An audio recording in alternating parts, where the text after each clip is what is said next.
Today we shall start about the mathematical derivation of damp vibration or oscillation and its properties. So, in a vibration, when a material body is opposed by some kind of frictional force, that frictional force either external or internal or the combination of both, that type of vibration or oscillation is called damp vibration. There are certain forces acting on the body. Number one, the restoring force proportional to the displacement. After acting the force, the vibration or oscillation has changed. So another force which is acting opposite to the this damp force is restoring force which is proportional to the displacement. Since both the direction of restoring force and the displacement is in the opposite direction, therefore restoring force is equal to minus of ax. If proportionality sign is removed, then here negative sign is put. So A is equal to constant, which is representing restoring force per unit displacement. मतलब यहाँ पे अगर A को यहाँ पे assume करें, so A is equal to restoring force divided by x, so restoring force per unit displacement. Next जो force इसमें लगता है वो है damping force is proportional to the velocity. Damping force is proportional to velocity. Velocity is equal to dx by dt. So damping force proportionality sign remove करने पर minus B minus sign क्योंकि damping force और velocity दोनों opposite direction में लगेंगे. Therefore here minus B minus sign a यहाँ पे put किया गया. Here B is called again B अगर हम यहाँ से कैलकुलेट करें so B is equal to हो जाएगा damping force divided by velocity. So B is equal to constant representing damping force per unit velocity. So ये इक्वेशन नंबर 1 ये force और नंबर 2 ये दोनों को कंबाइन करें तो हमारा इक्वेशन ऑफ डैम्प वाइब्रेशन कुछ इस तरह से होगा. Force is equal to first this displacement and next is velocity. और हम लोग जानते हैं फोर्स इज इक्वल टू होता है mass into acceleration and acceleration is equal to होता है d2x by dt square. Here m naught is equal to mass of the body.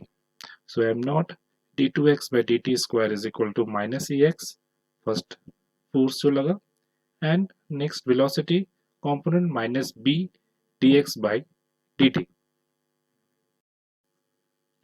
So the equation can be reduced by dividing both sides by m naught and taking RHS into LHS. So equation हो जाएगा हमारा d2x by dt square b divided by m naught minus sign इधर आएगा plus sign dx by dt a divided by m naught x is equal to 0. Now considering some constants k is equal to b divided by 2m naught, therefore यहाँ 2k हो जाएगा. a divided by m naught की जगह पे mu square, so mu is equal to a divided by m naught.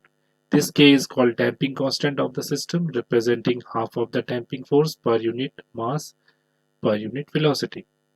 And mu is called restoring constant of the system, representing square root of restoring force per unit mass per unit displacement. Now to find the solution of this equation, since it is a second order linear differential equation, so putting d by dt is equal to capital D and d2 by dt square is equal to d square. So this equation can be reduced into this form, d square plus 2kt plus mu square k is equal to 0. As we know that the second order linear differential equation can be reduced into two factors. So here md is equal to m1 and m2 are the two roots of this equation whose quadratic equation is after replacing d by m. So m square plus 2km mu square is equal to 0. As we know that this type of equation has two solutions. One is complementary function, other is particular integral. Complementary function is found after removing the RHS term, and particular integral is found from the RHS term. So m1 m2 is equal to, the solution of this equation is m1 m2 is equal to minus k plus minus root over k square minus mu square. So this can have the two solutions. First is d minus m1 is equal to 0. So d minus m1 x is equal to 0. Putting d is equal to dx by dt. Taking minus m1 x in the RHS type. So dx by dt is equal to m1 x. So x is equal to a times e to the power m1t, where a is some type of constant. Similarly, we can find d minus m2 is equal to into x is equal to 0. So x is equal to b e to the power m2x, where b is equal to another kind of constant. So the general solution of this linear combination of two is superposition of x and superposition of first term and the second term. So x is equal to a e to the power m1 plus b e to the power m2t. Now putting the value of what? Putting the value of m1. What is the value of m1?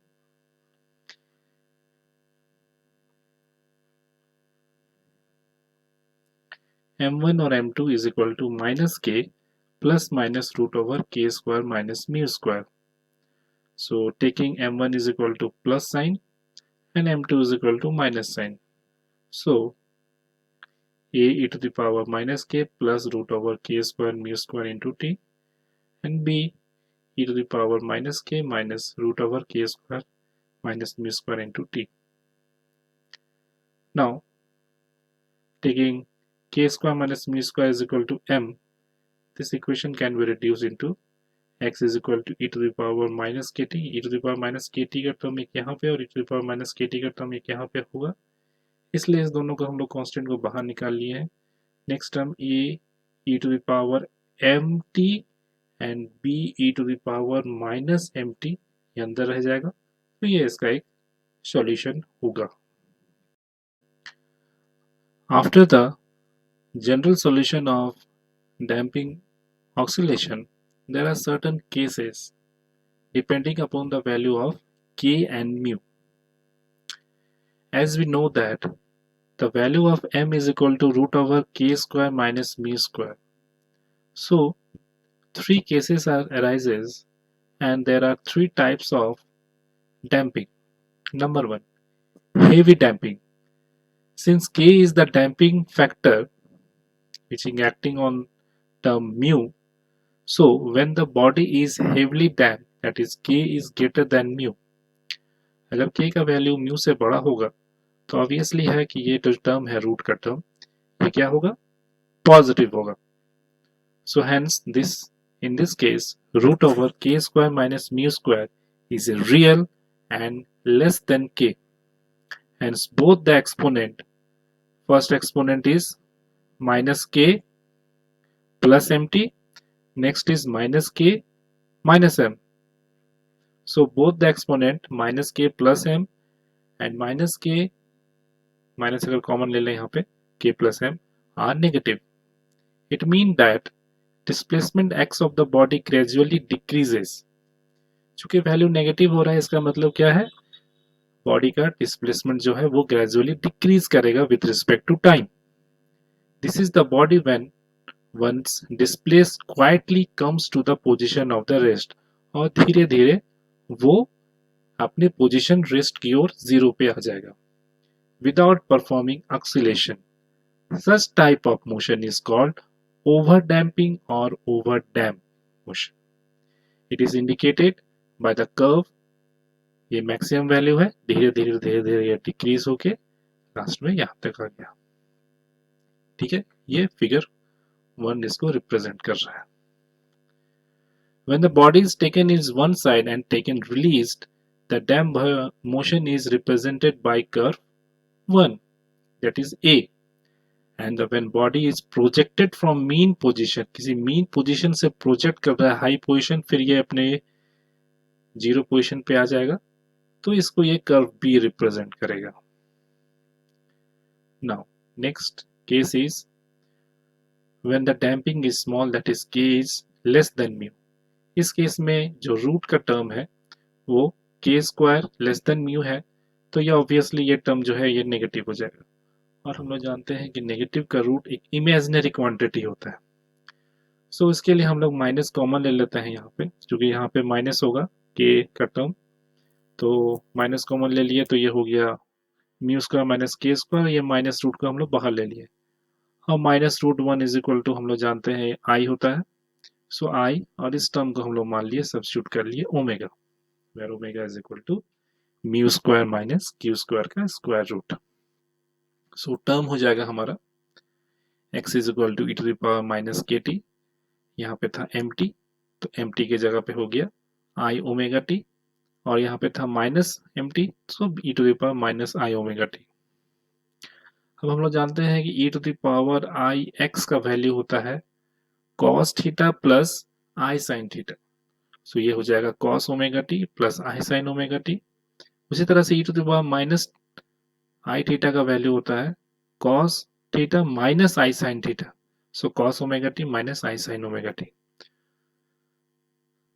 आई वाले term को एक साथ और बिना आई वाले real term को एक साथ लिखेंगे तो ये हो जाएगा a plus b cos omega t, आई कॉमन ले तो a minus b sin omega t, making sin cos substitution, that is substituting a plus b के जगह पे हम लोग पुट करेंगे c sin डेल्टा और i a minus b के जगह पे c cos डेल्टा. तो एक तरह का ये ट्रिग्नोमेट्रिकल इक्वेशन बन गया. फॉर्मूला यूज होगा हमारा, अगर c को कॉमन ले ले sin a cos b cos a sin b, तो ये क्या बन गया sin a plus b, तो साइन ए की जगह पे ओमेगा टी, बी की जगह पे डेल्टा. ये हो गया डिस्प्लेसमेंट का इक्वेशन. अगर हम लोग वेलोसिटी फाइंड करने जाए तो dx by dt is equal to, इसका डिफरेंशिएशन होगा, तो इसमें दो टर्म है. फर्स्ट केस में हम लोग साइन को डिफरेंशिएट करेंगे, तो साइन का डिफरेंशिएशन cos ओमेगा टी होगा और ओमेगा टी का डिफरेंशिएशन ओमेगा. नेक्स्ट केस में साइन ओमेगा टी मेरा कांस्टेंट रहेगा और e to the power minus k t का डिफरेंशिएशन होगा, इसका डिफरेंशिएशन हो जाएगा तो ये आ जाएगा माइनस के, माइनस के टर्म को आगे लिखेंगे, के यहाँ पर रहेगा. सो constant c and delta can be evaluated from the initial condition. There are two ways to setting a body to oscillation. In one way, it is taken to one side by a certain distance x naught and then released. पहले case में body को हम लोग एक तरफ लेके जाएंगे और फिर उस at certain distance x naught से उसको फिर रिलीज कर देंगे. In this way excitation the initial condition is at t is equal to 0. शुरुआत में हम उसको रिलीज किए, x is equal to x naught and dx by dt, उस समय वेलोसिटी मेरा उसका 0 था, dx by dt is equal to 0. In the other way of the excitation of the body is imparted suddenly a certain velocity v naught in the position of rest. Second case में हम लोग certain velocity v not से उसको rest position से हम लोग उसको oscillate करेंगे. In this way the excitation the initial condition is, इस केस में t is equal to 0, x is equal to 0, certain velocity v से कर रहे हैं, इसलिए dx by dt is equal to क्या हो जाएगा v naught. Whatever with the way of excitation, in either case, motion is represented by this. X is equal to c e to the power minus kt sin omega t plus delta. This represents an oscillatory motion of frequency omega divided by 2 pi. And the amplitude का term जो है, अगर इसको simple harmonic motion के equation से compare किया जाए, amplitude proportional to e to the power minus k T. The damping has two effects upon the oscillatory motion of the body. Firstly, the amplitude decreases exponentially with time, and secondly, the frequency of the vibration is changed to So the value A will be frequency of vibration. F is equal to omega divided by 2 pi. As we know that omega is equal to root over mu square minus k square divided by 2 pi.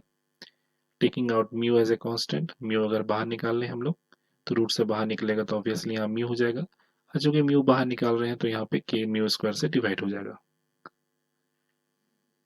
While the natural frequency without damping, mu naught is equal to mu f naught is equal to mu divided by 2 pi. तो क्या term change हुआ? ये एक term change है इसमें. ये damping term है, ये विदाउट डैम्पिंग टर्म है. So thus the effect of damping is to decrease the frequency or increase the period of oscillation. ये दो फिगर है, करके दोनों को समझते हैं. Curve A of the figure represent the motion when the body is excited by the first method is taken one side and then released. पहले side में इसको लेके गए और इसको हम रिलीज कर दिए तो ये इस तरह से ऑक्सीलेट कर रहा है सिंपल हार्मोनिक मोशन में, और इसका जो डिस्प्लेसमेंट है या एम्पलीट्यूड जिसको हम लोग कहें वो धीरे धीरे देखिएगा घटते जा रहा है. पहले केस में A1 then A2 A3 और कम हो गया, A4, इस तरह से कम होते होते लास्ट में ये रेस्ट पोजीशन पे आ जाएगा. और सेकेंड केस था कि सर्टन वेलोसिटी से मीन पोजीशन से मतलब जीरो पोजीशन से जब इसको हम कर दिए तो ये भी फिर इस तरह से सिंपल हार्मोनिक मोशन, क्योंकि साइन का टर्म है, साइन वेव यहाँ से मूव करते हुए लास्ट में इसका भी डिस्प्लेसमेंट क्या हो जाएगा, एम्पलीट्यूड जीरो हो जाएगा. तो A1 A2 A2 छोटा, A2 से भी A3 छोटा, A4 A5 इस तरह से टर्म होगा. So figure 1 is the above figure represent the motion of when body is excited by the first method is taken one side and then released, and the curve B represent the same motion when excited by the second method, that is when projected from the mean position with certain velocity. So ये हो गया हमारा second case. Last case है critical damping when k is equal to mu. तब k is equal to mu का term हो जाएगा तो वो रूट का टर्म जो है m is equal to root over k square minus mu square. So k और म्यू दोनों इक्वल है तो ऑब्वियसली वो जीरो हो जाएगा, और जीरो का वैल्यू कुछ नहीं होगा तो इसलिए टर्म सिर्फ रह जाएगा x is equal to a plus b e to the power minus kt. a plus b की जगह पे हम लोग मान लेंगे c, so c e to the power minus kt. This resemble the over damp equation of the motion. शुरुआत में जो केस 1 था हमारा. To see how the case differ from the over damp motion, let us make k square minus mu square nearly equal to 0 but not exactly 0. So in this case nearly equal to 0 के लिए हम लोग limit use करते हैं. So let it be h tends to 0, then हम लोग इसके जगह पे h यूज कर रहे हैं. a e to the power minus k plus ht, b e to the power minus k ht. m की जगह पे हम लोग क्या करते हैं, h यूज कर रहे हैं.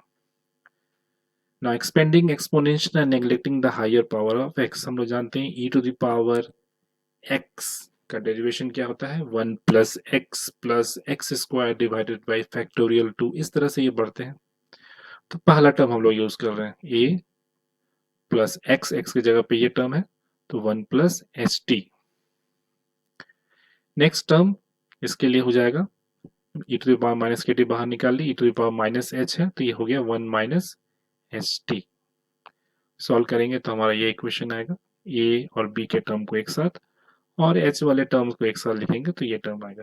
a प्लस b के जगह पे हम लोग यूज कर रहे हैं c और a माइनस b के जगह पे d. तो where c and d are two other suitable constants, it is clear from this that this case of body tends to acquire this position of rest much more rapidly than k is greater than mu. पहले case में जो था हमारा over damp, वहां पे जब k का value greater than mu था उसमें आया था, लेकिन ये केस डिराइव हो रहा है जब k is equal to mu है, ओवर डैम्प पोजीशन काफी रैपिडली मोशन हो रहा है. Such case is called critical damping because case under this case less than mu is oscillatory and a case above this is over damp. मतलब ये एक mean position है, यहाँ से यहाँ पे हमारा जो है ओवर डैम्प मोशन है और इधर मेरा क्या है ऑक्सीलेटरी मोशन है. इस तरह से डैम्प वाइब्रेशन की मैथमेटिकल डेरिवेशन हमारा कंप्लीट हुआ। इसके बाद हम लोग डैम वाइब्रेशन के कुछ स्पेशल केसेस में जाएंगे, जिसमें हम लोग रेजोनेंस और उसके प्रॉपर्टीज के बारे में देखेंगे।